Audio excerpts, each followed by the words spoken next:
Este vídeo é feito por fã. Caso tenha condições e deseje apoiar o autor e a editora, para que continuem com a publicação da obra, considere comprar a Light Novel pelos meios oficiais. Capítulo 22.0 Interlúdio. O som de metais valiosos tilintando um contra o outro surgiu. Depois de garantir que a algibeira estava vazia, Ainz começou a separar as moedas brilhantes espalhadas sobre a mesa.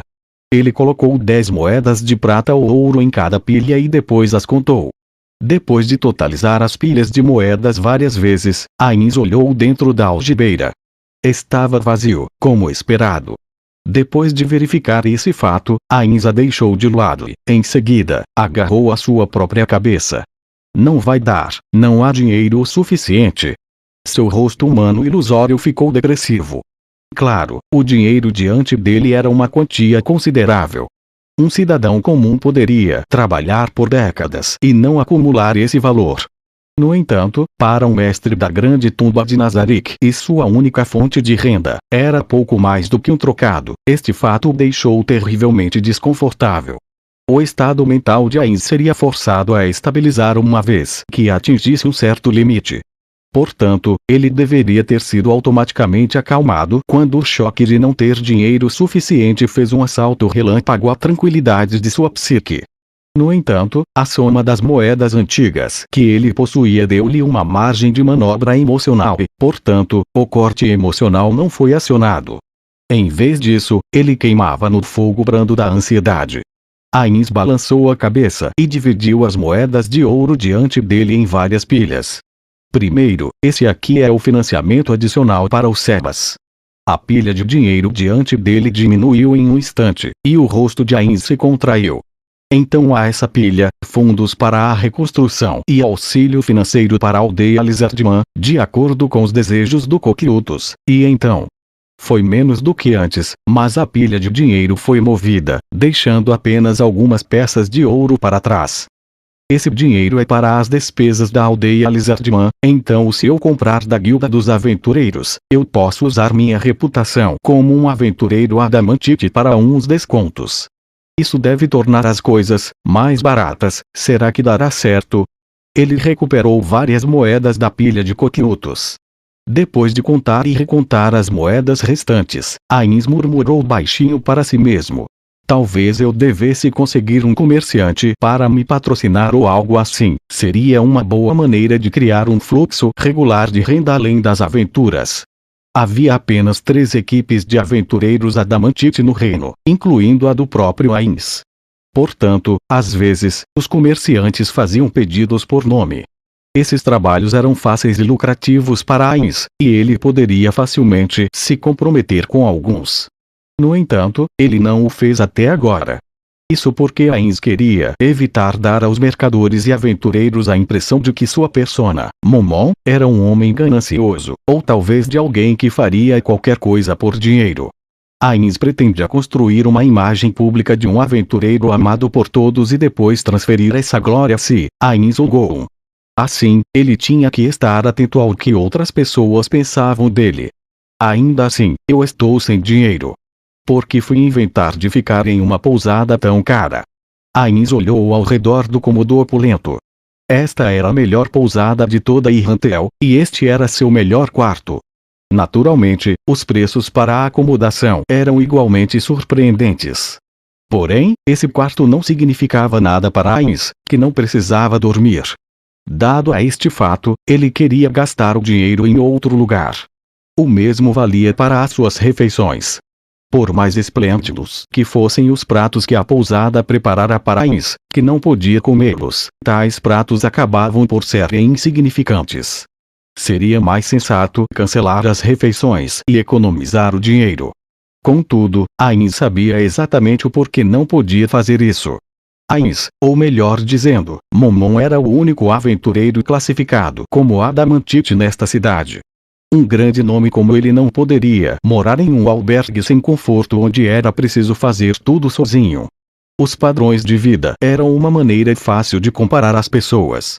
Um aventureiro classificado como adamantite tinha que levar um estilo de vida consistente com seu rank, como a pousada onde ele ficava e o que usava. Afinal, o homem se faz por sua roupa. Assim, Ainz não podia se rebaixar a ficar em alojamentos baratos. Embora ele entendesse que isso era um desperdício de dinheiro, era possível entender a lógica. Se eles acham que sou realmente tão valioso, então a guilda deveria reservar um quarto para mim. Se bem que é até provável que fariam isso se eu pedisse. Dito isso, ele não queria dever favores às pessoas. Até o momento, sempre que a guilda fazia pedidos urgentes, ele entrava imediatamente em ação para fazê-los sentirem-se em dívida com ele. Uma vez que tivesse acumulado influência suficiente, ele então começaria a usar de sua vantagem.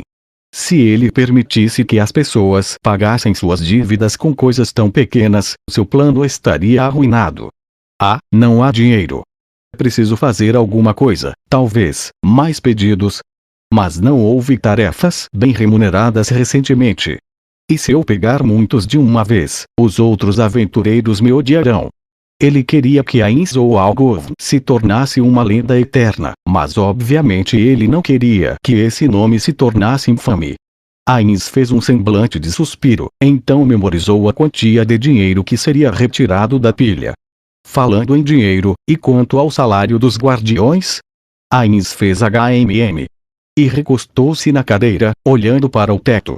Os guardiões insistiram em não receber um salário, dizendo que sua maior alegria na vida era servir os seres supremos, e que era para Ainz não ousar pensar que receberiam um pagamento por isso. No entanto, Ainz sentiu que não deveria confiar demais nessa boa vontade. É preciso recompensar o bom trabalho de maneira apropriada. Embora os guardiões tivessem indicado que a lealdade aos seres supremos era a melhor recompensa, Ainz não aceitou essa declaração com facilidade. Talvez fosse esse o conceito de um homem que só trabalhava de modo satisfatório a troco de um salário, mas ele achava que o trabalho deveria ser compensado. Por tudo que sabia, instituir um sistema salarial poderia levar à decadência e corrupção para essas crianças puras e ingênuas. Mesmo assim, ele achava que isso merecia um experimento. A questão agora é como eu deveria pagar. Os olhos de Ainz foram do teto para a diminuta pilha de moedas de ouro na mesa. Se considerarmos que o salário dos guardiões é equivalente ao de um chefe de departamento em uma empresa de alto nível, então eles arrecadariam 15 milhões de ienes por ano. Chautiar, Coquelutos, Aura, Maré, Demiurge e Albedo deveriam estar recebendo mais, certo? O que significa que vou ter que multiplicar isso por 6. Não vai dar. É impossível ganhar isso tudo. Ainz agarrou sua cabeça em contemplação, e então os seus olhos se abriram. Já sei. Só é preciso pagá-los com outra coisa. Talvez eu possa emitir cédulas apenas para Nazarick, como dinheiro de mentirinha, e depois fixar seu valor em 100 mil cada. Isso pode funcionar.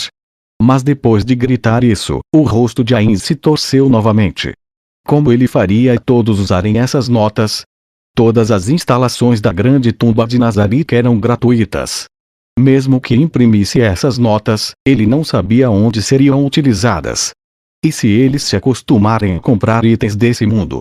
Depois de comparar os bens deste mundo com os de Nazarick, ele não pôde deixar de imaginar quem iria querer comprar coisas do mundo exterior. Essas instalações foram gratuitas até agora, mas se eu começar a cobrar por elas, eu colocaria a carroça na frente dos cavalos. O que devo fazer? Depois de refletir por mais um tempo, Ainz teve outra ideia brilhante. Já sei. Vou pedir aos guardiões para pensar em algo. Tudo o que preciso fazer é perguntar onde gastariam o dinheiro. Isso deve bastar. Assim que Ainz estava murmurando, que ótima ideia! Para si mesmo, seu rosto como uma expressão amarga novamente. Ainda assim. Cada vez mais eu fico conversando sozinho, pensou Ainz. Quando estava no jogo, ele sabia que estava falando muito consigo porque não havia mais ninguém por perto. No entanto, agora que os NPCs haviam ganhado sapiência, vontade e orientação própria, Ainz ainda continuava falando sozinho. Qual o motivo para isso? Foi porque se tornou um hábito? Ou foi porque eu ainda me sinto só? Ainz riu de sua solidão. Claro, ele estava cercado por NPCs sapientes, então era quase ilógico dizer que estava realmente sozinho. No entanto, ele ainda se sentia assim.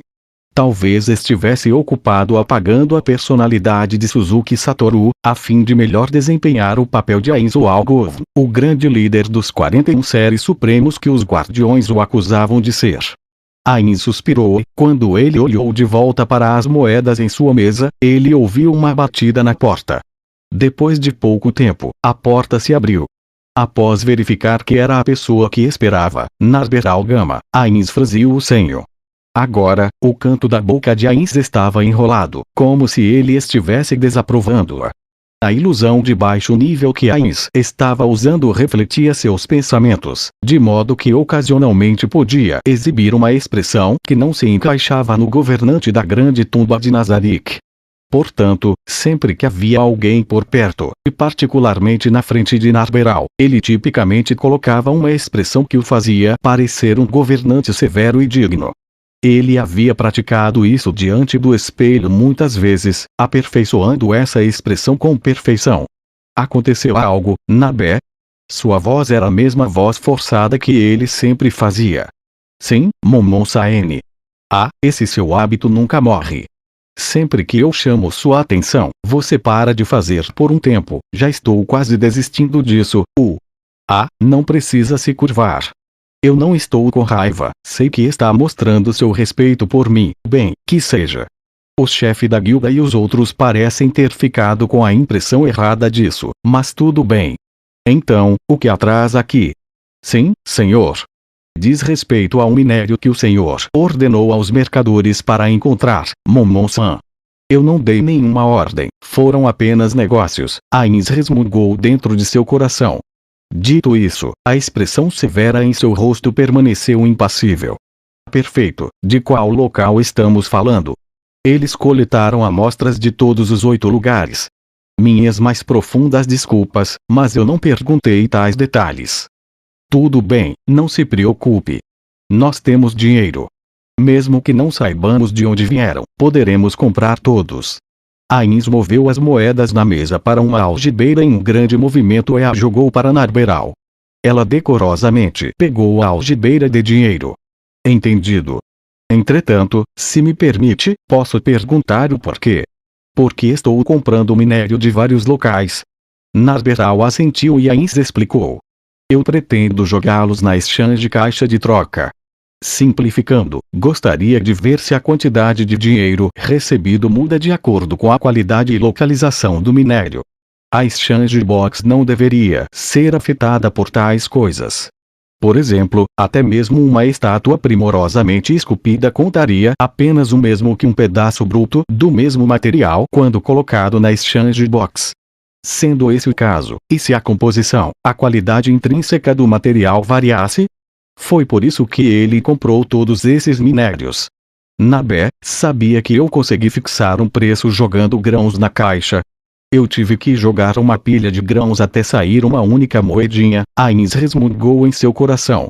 Se fosse esse o caso, tudo que ele tinha que fazer era começar a produção em massa. Assim, ele considerou a abertura de terras para fazendas de grãos fora de Nazarick, manejada por um Dead Soul Golems, tal mão de obra daria conta de grandes fazendas. Naturalmente, a execução desse plano apresentava uma montanha de problemas por si só. Entendido. Então farei as compras imediatamente. Lembre-se, tenha cuidado.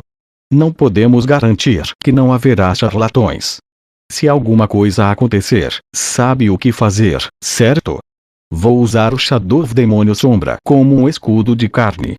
Não pensarei em obter informações e priorizarei a segurança ao recuar o mais rápido possível. Eu então me teletransportarei para a falsa Nazarick de Aura-sama para enganar o inimigo. Muito bom. Preste atenção à segurança e não ande em áreas isoladas ou tome rotas que lhe torne vulnerável a ataques. Além disso, não espanque as pessoas até a morte apenas por incomodarem ou tentarem conversar com você. Sendo sincero, fiquei bastante surpreso quando aquele homem chorou e me implorou para salvá-lo e disse que ele estava apenas tentando flertar com você. Além disso, você não deve projetar sua intenção assassina sem motivo algum. Esmagar as mãos dos batedores de carteira pode ser aceitável, mas não faça o tempo todo. Além disso, não se refira, em nenhuma circunstância, aos seres humanos como insetos. Vou deixar bem claro, mantenha seus impulsos nocivos contidos, afinal, somos Momon e Nabé, os aventureiros de maior hierarquia, conhecidos como escuridão. Uma vez que ele viu Narber ao indicar que entendia, Ain sentiu que não havia mais nada para lembrá-la e assentiu. Creio que é isso. Agora vá, Nabé. Ainda segurando a algibeira, Narberal fez uma reverência antes de sair do quarto. Ao assisti-la sair, Ain suspirou profundamente, apesar de sua falta de pulmões. E pensar que eu tenho que gastar ainda mais mesmo sem verba, que droga!